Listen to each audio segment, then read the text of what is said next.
কারণ 2014 সালে ভার্জিনিয়াস যা কমিটির যে সুপারিশগুলো আছে, আদিবাসীদেরকে মূল স্রোতে আনতে গেলে শিক্ষা, স্বাস্থ্য, কর্মসংস্থান সহ আদিবাসীদের যা যা প্রয়োজন, এই 2014 সালে একটা কমিশন ভার্জিনিয়াস যা কমিটির মধ্যে উল্লেখ করা আছে, কিন্তু সেইগুলো বাস্তবায়ন হচ্ছে না।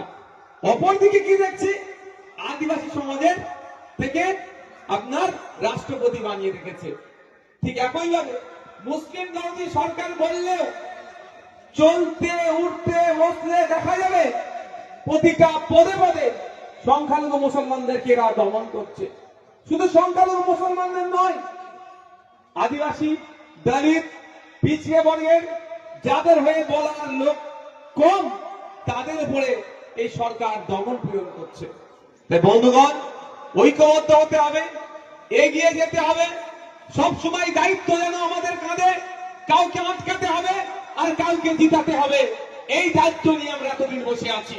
এবার সময় এসেছে, আটকাতে হবে ঠিক কথা, কিন্তু নিজেকে আইনসভার মধ্যে যেতে হবে।